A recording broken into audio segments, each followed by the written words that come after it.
Stolz und den Hochmut der Feinde vernichtet, o Prokopius. Du hast die Kirche höher alle Zeit und von Ewigkeit zu. Amen. Hilfe der Christen, die verliebt,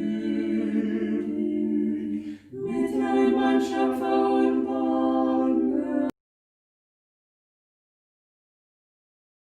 Sünder still. Komm ich zu dir rufen, unser Gebet, lauf den Lobpreis empor, dem Vater und dem Heiligen Geiste, jetzt und immer und von Ewigkeit zu Ewigkeit. Amen. Heiliger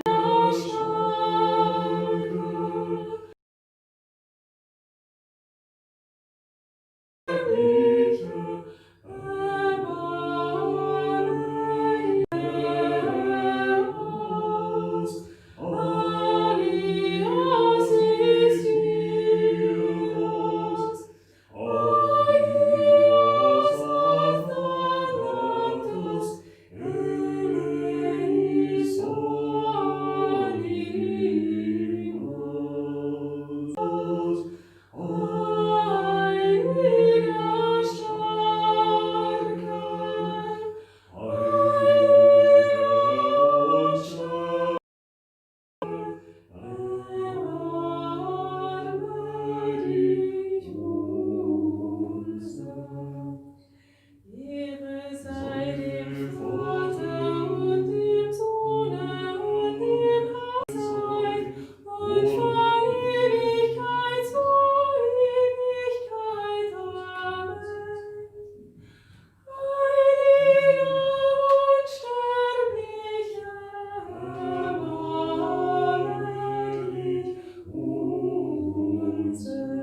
lebendigen Gott gesetzt, den Retter aller Menschen, besonders der Gläubigen.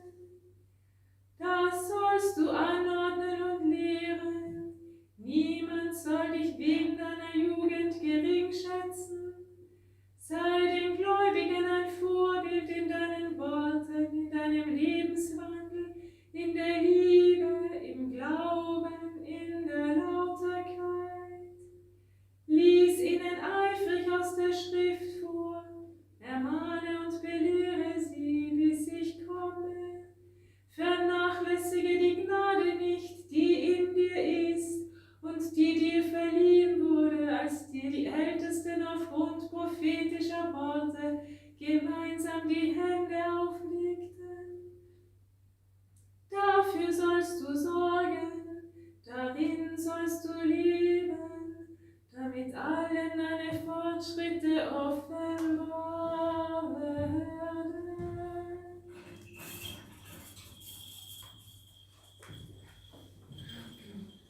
Friede sei mit dir, Vorleserin, Weisheit, Halleluja, Halleluja, Halleluja.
Lasst uns das heilige Evangelium hören. Friede sei mit euch allen. Mit deinem Geist. Aus dem heiligen Evangelium nach Lukas. Ehre sei dir, o Herr. Ehre sei dir. Haben wir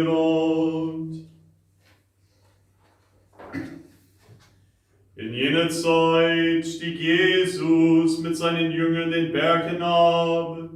In der Ebene blieb er mit einem großen Schar seiner Jünger stehen und viele Menschen aus ganz Judäa und Jerusalem und dem Küstengebiet von Tyrus und Sidon strömten herbei. Sie alle wollten ihm hören und von ihren Krankheiten geheilt werden. Auch die von unreinen Geistern geplagten wurden geheilt. Alle Leute versuchten ihn zu berühren, denn es ging eine Kraft von ihnen aus, die alle heilte.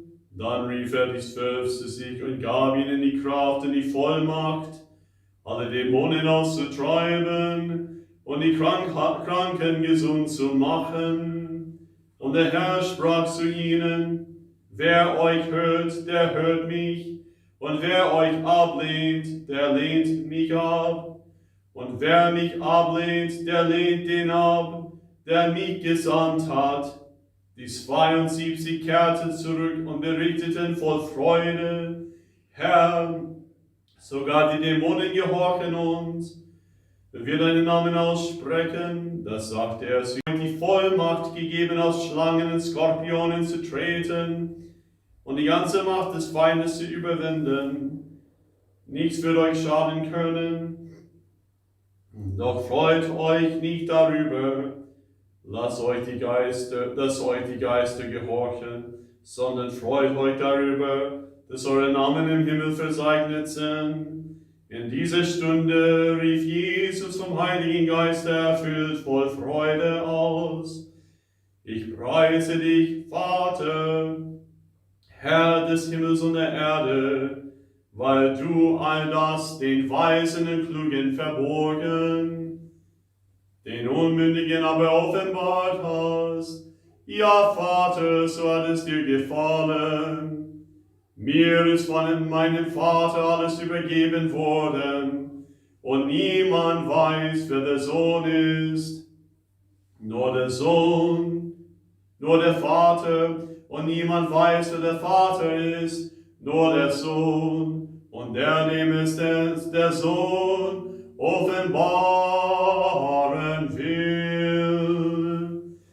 Ehre sei dir, o Herr, Ehre sei dir.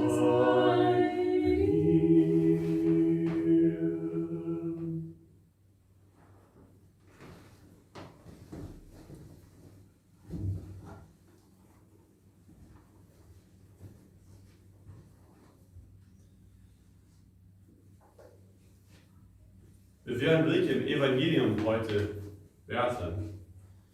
Das, was wir gerade gehört haben, ist das Evangelium, was heute für den heiligen Großmärtyrer Prokopius gegeben ist zu lesen. Es ist nicht das Laufende.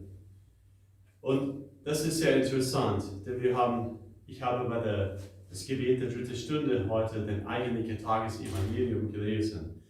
Aber ich glaube, das passt sehr gut mit diesem Evangelium, denn im Tagesevangelium, in dem Matthäus-Evangelium, aus dem 13. Kapitel, Vers 31 bis 36, hören wir weiter ein Gleichnis über das Reich Gottes. Und dieses Gleichnis lautet, dass das Reich Gottes, das Himmelreich, ist wie ein Senfkorn, das ein Mann aus seinem Acker säte, der kleinste der Samenkörner. Und sobald es hochgewachsen ist, ist es größer als anderen Gewächsen und wird zu einem Baum, so dass die Vögel des Himmels kommen und in seinen Zweigen nisten. Dann kommt danach dieser Vergleich mit dem Himmelreich, ist wie dem Sauerteig, den eine Frau unter einem großen Trog Mehl mischte, bis das Ganze durchsäuert war. Und wenn wir unser Evangelium zu diesem Märtyrer anschauen, den heiligen Prokopius, der war ein Märtyrer, der so um die 303 starb, ein Soldatenheiliger, hören wir von diesen ganzen Schar von Jüngern und Menschen aus ganz Judäa und Jerusalem und die Küstengebiete von Tyrus und Sidon, die gekommen sind. Sie sind voller Erwartung, dass Jesus etwas tut. Und wir hören, wie viele unreine Geister ausgetrieben werden, Krankheiten geheilt, Zeichen, Dämonen ausgetrieben. Und wir hören, dass so eine Kraft von Jesus strahlte. Und zu seinen Jüngern, die 72, die zurückgekommen sind zu Jesus und berichteten, was sie alles erlebt haben, eben diese Phänomene, Heilungen, Dämonen ausgetrieben werden und. Und Jesus sagt, dass er den Satan wie ein Blitz vom Himmel fallen gesehen hat. Das heißt, da Jesus gekommen ist, hat die Macht des Teufels gar nicht mehr an Macht. Er kann zwar schaden und Dinge anrichten, aber seine Macht ist zerstört. So schön in die Auferstehungsikone, wo wir sehen, der Teufel, der gebunden ist. den Christus, der Adam und Eva und die Propheten aus ihren Gräbern hervorhebt. Und doch, all diesen Dingen, das Sieg über das Böse, das Sieg über Krankheit, all das ist nicht vielleicht das Wichtigste. Denn Jesus rief in jener Stunde, das finde ich sehr schön, der Evangelist hier schreibt, vom Heiligen Geist erfüllt. Ja, der Heilige Geist, den Wegbegleiter Jesu, voll Freude aus. Ich preise dich, Vater, Herr des Himmels und der Erde, weil du all das den Weisen in Klugen verborgen, den Unmündigen aber offenbart. Ja, Vater, so hat es dir gefallen. Und liebe Freunde, das ist es. Diese Freude ist nicht, dass die Geister uns gehorchen, sondern dass unsere Namen im Himmel verzeichnet sind. Denn Jesus ruft uns zu diesem Himmelreich. Dieser Himmelreich. Der Himmelreich, der gegenwärtig ist unter uns in einer Art und Weise jetzt, aber irgendwann, am Ende der Zeit, wenn wir diese Welt, die Schleier von dieser Welt, von den heiligen, mystischen Welt weggenommen wird, dann werden wir sehen. Dann werden wir sehen, wie er ist. Im 1. Johannesbrief heißt es, wir wissen nicht, was wir sein werden, aber wir werden ihn sehen, wie er ist. Und so, liebe Freunde, vieles, was geheimnisvoll in unser Leben beginnt, vieles, was vielleicht so klein und unscheinbar ist wie ein Samenkorn eines großen Gewächses, etwas sehr Verborgenes, was vielleicht bei vielen Leuten nicht wahrgenommen wird, birgt in sich ein großes Mysterium. Deswegen kann Jesus sagen, ja Vater, so hat es dir gefallen, denn du hast all das den Weisen, den Klugen dieser Welt verborgen. Und das ist es, liebe Freunde, an diesem Tag, der Feier der Göttlichen Liturgie, ist unser Anteil in dieser Welt schon an dieses Mysterium, das was wir vollziehen in aller Schlichtheit, mit aller Ehrfurcht, dieses Brot, die wir bringen, ja, dieses zermalmte Weizenkörner, die wir zum Altar bringen, birgt in sich ein großes Geheimnis.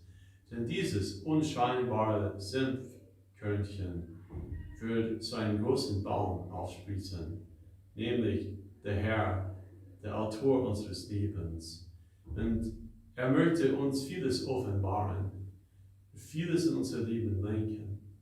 Lassen wir uns den Werk des Herrn tun, aber lassen wir uns nicht versättelt werden von den Zeichen und Wundern.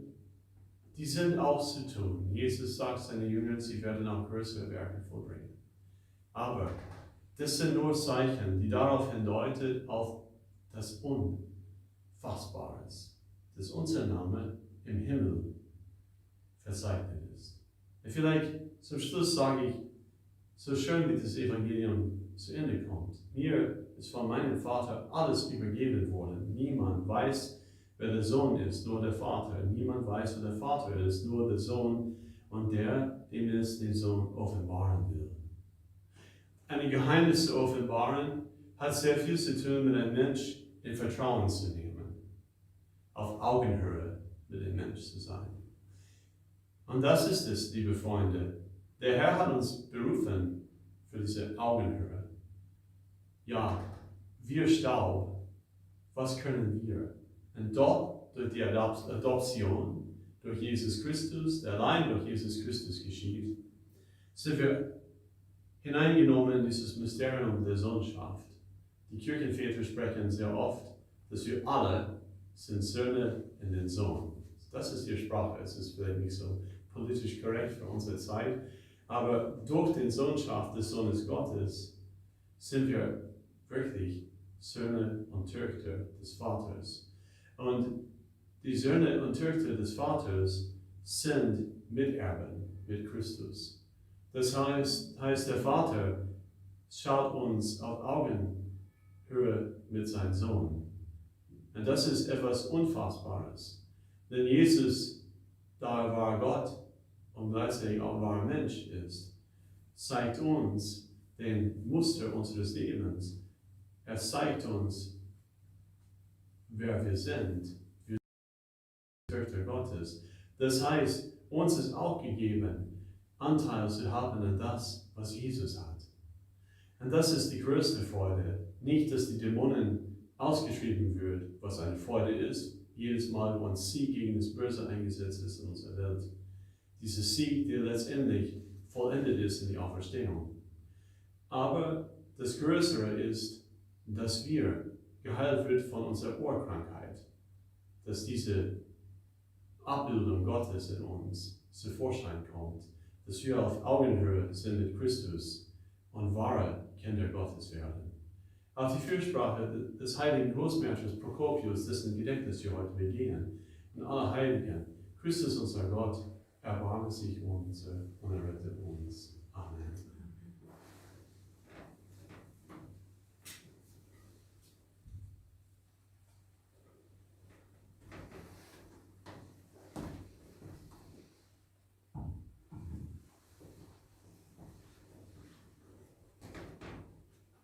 Lasst uns aus ganzem Herzen sprechen, aus ganzer Seele lasst uns sprechen.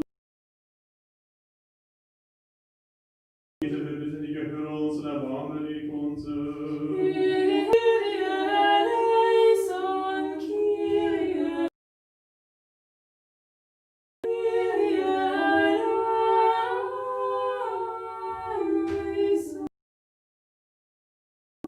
Lass uns auch beten für unseren heiligen Vater Franziskus, den Papst von seligen Patriarchen, Sviatoslav und Kiew-Halych, unseren hochgeweihten Metropoliten Christoph von Wien, unseren hochgeweihten Erzbischof Franz von Salzburg,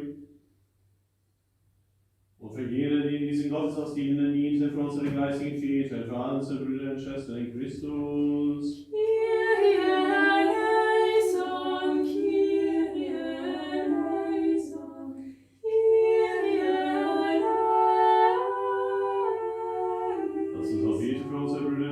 Mönchspriester, Diakone, Mönchsdiakone sowie für alle Mönche, Moniales auf den ganzen Erden rund. Kyrie eleison, Kyrie eleison, Kyrie eleison. Herr Jesus Christus, ewiger König, einzig wahrer Hohepriester, der du dich, Gott den Vater, am Kreuz geopfert hast, zur Vergebung der Sünden der Welt, der du uns durch dieses unergründliche Opfer deinen unvergänglichen Leib gegeben hast, als heilige Nahrung und dein kostbares Blut als lebensspendenden Trank, mach uns würdig dieser unaussprechlichen Mysterien, damit wir der Verderbtheit entgegen, die in der Welt herrscht, durch die Begierde und der göttlichen Natur teilhaftig werden. Wir bitten dich, erhöre uns und erbarme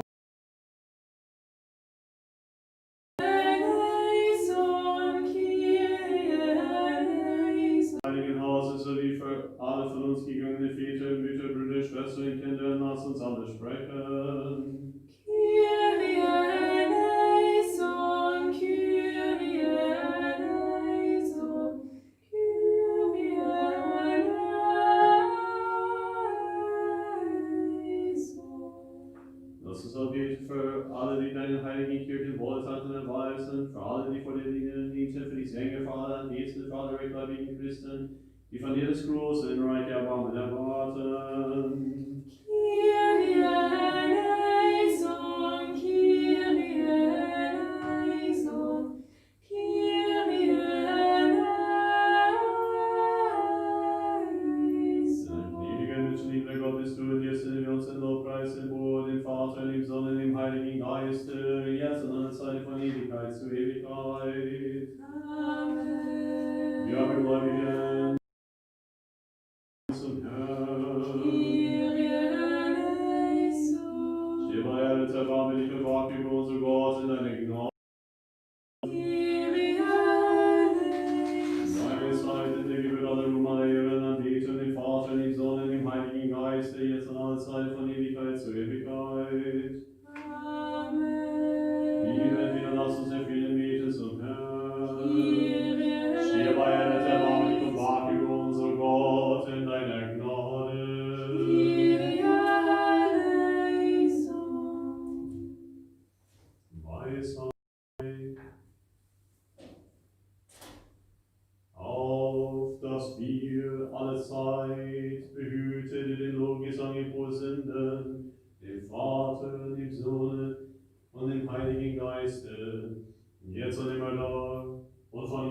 Ewigkeit zu Ewigkeit.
unseres heiligen Vaters Franziskus des Papstes von Rom, unseres seligen Patriarchen Sviatoslav von Kiew College, unseres hochgeweihten Metropoliten Christoph von Wien, Ordinarius für die Gläubigen der katholischen Ostkirchen in Österreich, unseres hochgeweihten Erzbischof Franz von Salzburg, unseres gottgeliebten Bischofs Hans-Jürg, der würdigen Priesterschaft, den Diakon in Christus, aller Mönche Monialen, unseres Volkes und Vaterlandes und derer, denen es regieren und beschützen, alle in der Hoffnung auf die Auferstehung in schlafenden, rechtgläubigen Christen, der edlen Stifter und Wohltäter dieses heiligen Gotteshauses und euch alle rechtgläubigen Christen, gedenke Gott, der Herr, sein Reich, jetzt und immer da und von Ewigkeit zu Ewigkeit.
Lass uns so in unser Gebet vor dem Herrn. Wir bereiten den kostbaren Gaben, lass uns beten zum Herrn. Dieses heilige Haus und alle, die es mit Glauben, Frömmigkeit in Gottes Volk besuchen, lass uns beten zum Herrn. Dass er uns bewahrt von aller Trübsal, von Sünde und Bedrängnissen, lass uns beten zum Herrn. Lord, des Erbarmens deines eingeborenen Sohnes, für den du gepriesen bist, an deiner heiligen, gewinnen, lebensspendenden Geist, jetzt und alle Zeit und von Ewigkeit zu Ewigkeit. Amen. Friede sei mit euch allen. Und mit deinem Geist. Lass uns einander lieben, auf dass wir den Eintrag bekennen. Den Vater und den Sohn und den Heiligen Geist, die Wesenseine und ungeteilte Dreifaltigkeit. Die Türen in Weisheit, lass uns Acht haben. Ich glaube an Jesus, Gottes eingeborenen Sohn, der vom Vater eines Wesens mit dem Vater, durch ihn ist alles Menschen und um unseres Heiles willen ist er vom Himmel herabgestiegen. Er hat Fleisch angenommen durch den Heiligen Geist. Aus Marius Pilatus hat er gelitten und ist begraben worden und ist auferstanden am 3. Tage gemäß der Schrift und sitzt zur Rechten des Vaters. Er wird wieder Gericht zu halten über Lebende und Tote, und seines Reiches wird kein Ende sein. Er wird mit dem Vater und dem Sohn zugleich angebetet und verherrlicht. Er hat gesprochen durch die Propheten zur Vergebung der Sünden. Ich erwarte die Auferstehung der Toten und das Leben der zukünftigen.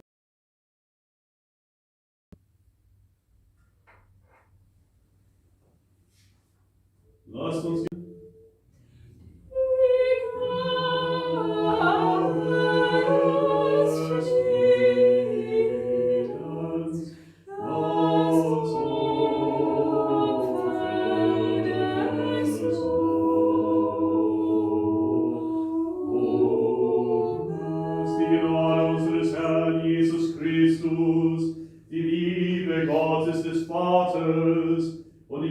Gemeinschaft des Heiligen Geistes sei mit euch allen. Mit deinem Geist. Erheben wir die Herzen. Wir haben sie beim Herrn. Lasst uns Dank sagen dem Herrn. Es ist würdig und recht, Dich zu loben, den Vater und den Sohn und den dir Dank zu sagen in jedem Ort deine Herrschaft. Denn du bist der unaussprechliche, unbegreifliche, unziegbare und unfassbare Gott. In Ewigkeit, Herr, bist du und bleibst unverändert. Und dein eingeborener Sohn und dein Heiliger Geist. Du hast uns aus dem Nichts ins Dasein gerufen und uns nach unseren Fallen wieder aufgerichtet. Du hörst dich auf, alles zu tun und uns zum Himmel zu führen und uns dein künftiges Reich zu schenken. Für alles danken wir dir, deinen eingeborenen Sohn und deinen Heiligen Geist. Für alle uns erwiesene Wohltaten, die uns bekannten und unbekannten, die offenkundigen oder verborgenen. Wir sagen dir auch Dank für diesen heiligen Dienst, den aus unseren Händen gnädig anzunehmen, den du geruhst. Auch gleich Tausende von Erzengeln und unzählige Scharen von Engeln, die Cherubim und die sechsflügigen, mit vieläugigen Seraphim fliegen und stehen dich umgeben. Die das Siegeslied singen, jauchzen, rufen und sprechen.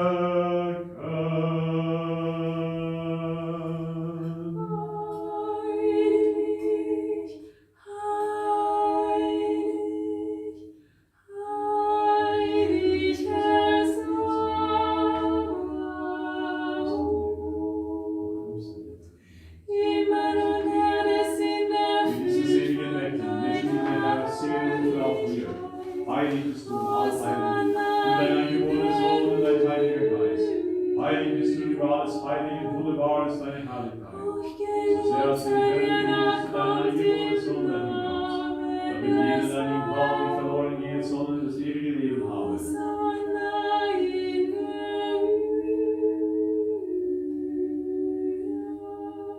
Er ist gekommen und hat den ganzen Heilsplan unserer Willen erfüllt. Und nachdem er ausgeliefert wurde oder vielmehr sich selber auslieferte für das Leben der Welt, nahm er Brot in seine heiligen, reinen und makellosen Hände, dankte, segnete, heiligte, brach es und gab es seinen heiligen Jüngern und Aposteln, indem er sprach: Nehmet hin und esset, das ist mein Leib, der für euch gebrochen wird, zur Vergebung der Sünden.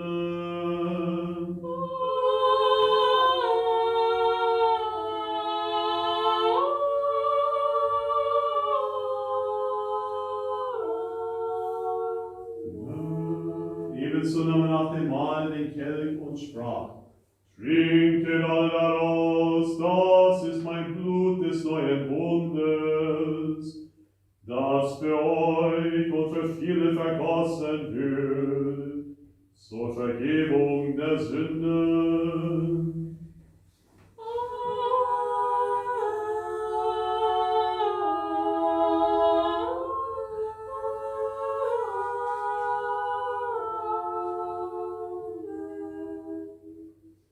Eingedenk dieses heilbringenden Altars des Erlösers und dessen, was für uns geschehen ist, des Kreuzes, des ist es Erretten, des zweiten glorreichen Wiederkehr. Bringen wir dir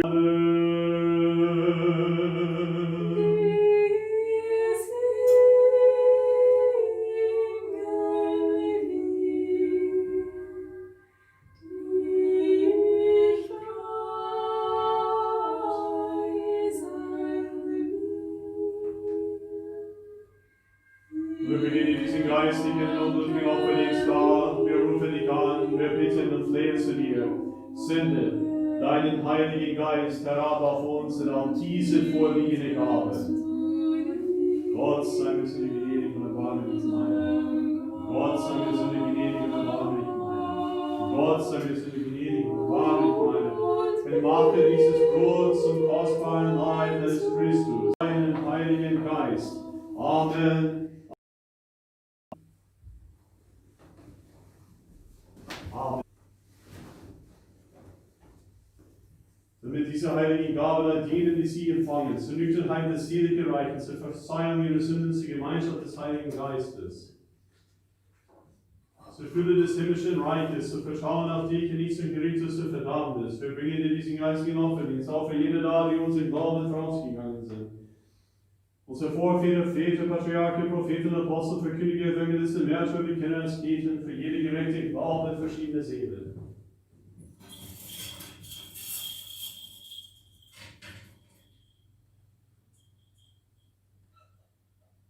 Insbesondere für unsere heiligen, reinen, hochgebeleiteten, ruhmreichen Herrin, der Gottesgewährerin und immerwährenden Jungfrau Maria.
Franziskus des Papstes von Rom, unseren seligen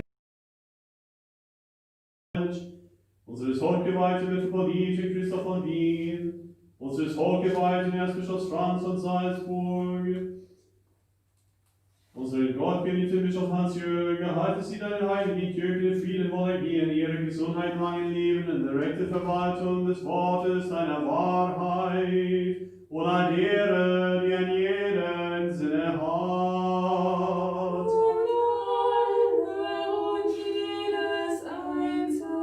Lass uns einmütig mit vollen Herzen alle würdigen und wunderbaren Namen preisen und besingen, Vater, Sohn und Heiliger Geist, jetzt und alle Zeit und von Ewigkeit zu Ewigkeit. Amen. Und es sei das Erbarmen unseres großen Gottes und Erlösers Jesus Christus mit euch allen.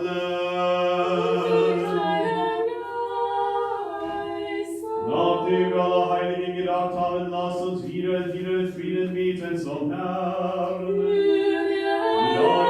Die geheiligten, kostbaren Gaben, lasst uns beten zum Herrn. Lasst uns erwischen, lieber Gott, sie annehmen auf seinen heiligen, überhimmlischen, den geistigen Altar, zum Duft und geistige Wohlgeruch für uns dafür. Seine göttliche Gnade, die Gabe des Heiligen Geistes herabsende. Lasst uns beten zum Herrn. Dass uns bewahre vor aller Trübsal, Verzorn oder Bedrängnis, lasst uns beten zum Herrn. Steh bei alles erbarmlich und wach über unser Gott in deiner Gnade. Dass der heutige Tag vollkommen heilig, friedvoll und in Sünde sei, lasst uns erflehen vom Herrn. Und die Frieden seine Treue führen von seinen Leiden, lasst uns erflehen vom Herrn. Sei mir noch, dass du diese gute Verfehlungen lasst uns erflehen vom Herrn. Alles ist gut, diesen Heilsam für unsere Seelen, für die Frieden, für die ganze Welt, lasst uns erflehen vom Herrn. Ein christliches Ende unseres Lebens und Qualen Schande, sowie eine gute Verantwortung für den vorzuregenden Richter Christi, Lass uns öffnen die Nähe vom Herrn. Im Flehen und die Einheit des Glaubens und die Gemeinschaft des Heiligen Geistes wollen wir uns selbst und einander und unser ganzes Leben Christus, unseren Gott, überliefern. Und willige uns gebieten mit Vertrauen und unverurteilt, dich, den Gott des Himmels, als Vater anrufen und sprechen zu dürfen. Vater unser im Himmel, geheiligt werde dein Name, dein Reich komme, dein Wille geschehe, wie im Himmel so auf Erden. Unser tägliches Brot gib uns heute und vergib uns unsere Schuld, wie auch wir vergeben unseren Schuldigern. Und führe uns nicht in Versuchung, sondern erlöse uns von dem Bösen. Denn dein ist das Reich und die Kraft und die Herrlichkeit des Vaters und des Sohnes und des Heiligen Geistes, jetzt und immer da und von Ewigkeit zu Ewigkeit. Friede sei mit euch allen. Sei mit eurer Haupt vor dem Herrn.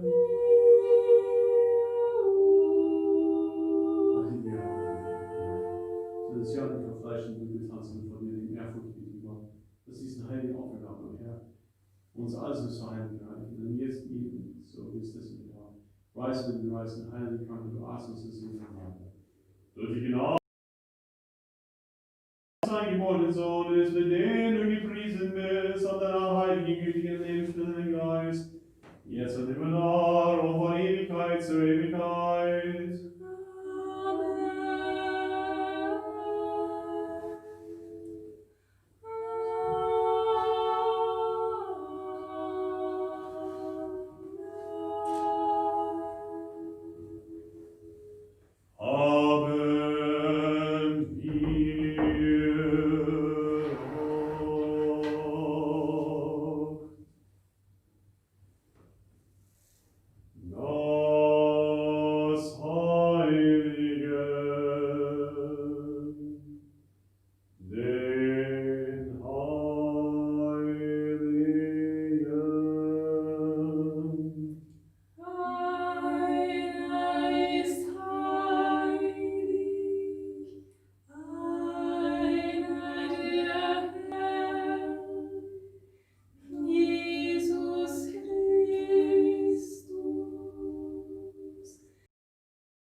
Ich glaube und bekenne, dass du in Wahrheit Christus bist, des Sohns des lebendigen Gottes, der in die Welt gekommen ist, um die Sünder zu erlösen, unter denen ich die Erste bin. Lass mich heute teilnehmen, o Sohn Gottes, an deinem mystischen Gastmahl. Ich will deine Mysterien nicht den Feinden verraten, die auch keinen Kuss geben wie Judas, sondern wie der Schächer bekenne ich vor dir. Gedenke meiner, o Herr, wenn du in dein Reich kommst. Gedenke meiner Gebieter, wenn du in dein Reich kommst.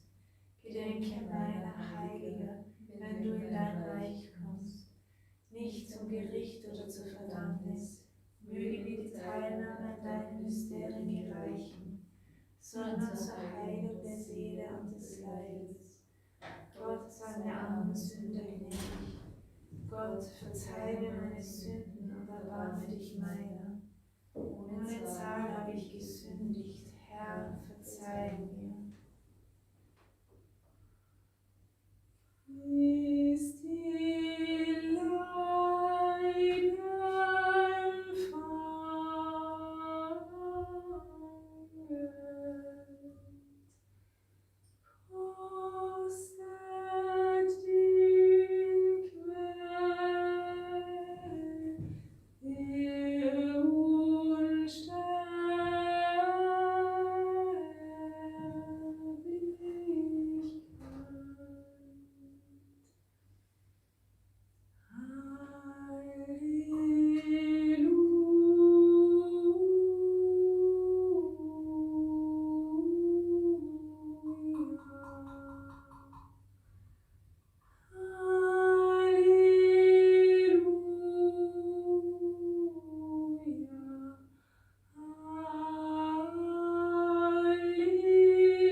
dazu. Gepriesen sei der, der kommt im Namen des Herrn. Gott ist der Herr und ist unser Stieler.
Rette Gott dein Volk und segne dein Erbe. Gesehen haben wir das wahre Licht, Geist vom Himmel empfangen. Gefunden haben wir den wahren Glauben. Die unteilbare Dreifaltigkeit hielten wir an, denn sie hat uns ein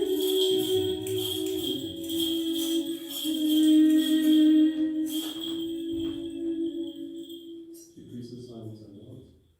Alle Zeit, jetzt und immer da und von Ewigkeit zu Ewigkeit.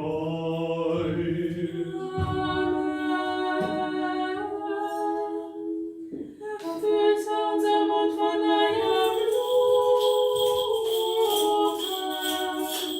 denn du hast uns gewürdigt an allen heiligen und sterblichen und reinen Geheimnissen teilzunehmen. Bewahre uns in deiner Heiligkeit, damit wir deine Ehre besingen und den ganzen Tag deine Gerechtigkeit betrachten. Halleluja, Halleluja, Halleluja.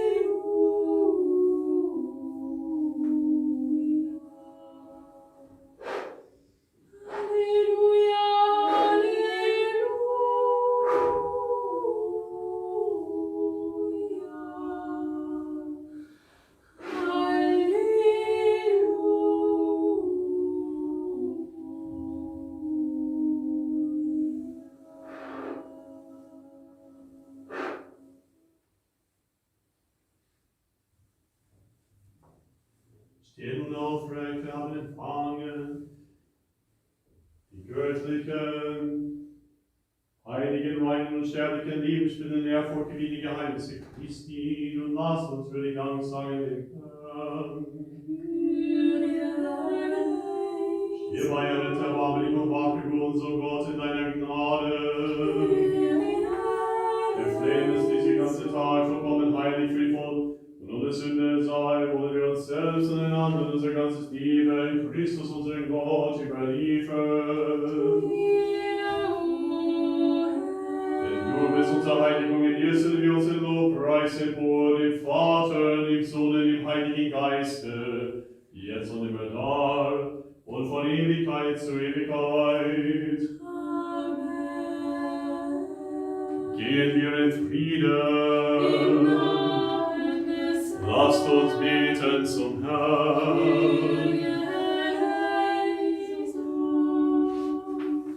Herr, du segnest die dich preisen, heiligst die auf dich vertrauen, rette dein Volk und segne dein Erbe. Bewahre die Fülle deiner Kirche, heilige alle, die lieben die Söhne deines Hauses und deine göttlichen Macht, verherrliche sie. Und verlass uns nicht, die wir auf dich hoffen.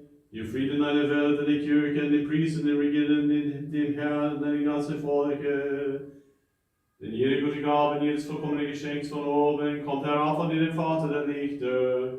Und dir sind wir vor Lobpreis, Danksagung und Anbetung, dem Vater, dem Sohn und dem Heiligen Geiste, jetzt und immer da und von Ewigkeit zu Ewigkeit. Gepriesen sei der Name des Herrn, von nun an bis in alle Ewigkeit. Gepriesen sei der Name des Herrn, von nun an bis in Ewigkeit. Gepriesen sei der Name des Herrn, von nun an bis in alle Ewigkeit. Der Segen des Herrn soll erbarmen, komme auf euch herab, Kraft seiner Gnade und Menschenliebe alle Zeit, jetzt und immer da und von Ewigkeit zu Ewigkeit. Ehre sei dir, Christus Gott, unsere Hoffnung, Ehre sei dir. Ehre sei dem Vater und dem Sohn und dem Heiligen Geist, jetzt und alle Zeiten von Ewigkeit zu Ewigkeit. Amen. Kyrie eleison, Kyrie eleison, Kyrie eleison. Vater, gib den Sieg. Christus, unser wahrer Gott, und die Fürsprache seiner reinen Mute. Durch die Gebete der heiligen, allverehrten, ruhmreichen Apostel, unseres heiligen Vaters Nikolaus, Erzbischof von Myra in Lychien, des Wundertäters, unserer heiligen Mutter Maria von Ägypten, unseres heiligen Vaters Clementi, des Abtes des Marienschlafungsklosters von Oniv, die Mitpatrone dieses heiligen Hauses, des heiligen Großmärtyrers Prokopius, dessen Gedenktes wir heute begehen, unseres heiligen Vaters Johannes Chrysostomus, Erzbischof und Patriarchen von Konstantinopel, der heiligen gerechten Gottesahnen Joachim und Anna und aller heiligen erbarmungslichen rette uns, denn er ist gütig und menschenliebend.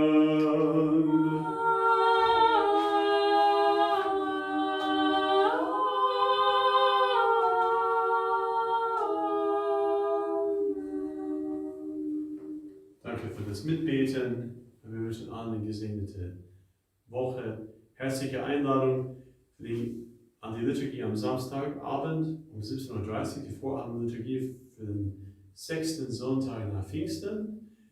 Und dann morgen Abend in der Markuskirche, diese Liturgie wird nicht übertragen, um 18 Uhr in deutscher Sprache. Vielen herzlichen Dank in Gottes Segen. Wir wollen das, Herr, dienen an deinem Wort. Meine Augen haben gesehen, das Heil, das du bereitet hast, Vater. Welche angesehen, dies erleuchtende Heiden, der Ruhm deines Volkes.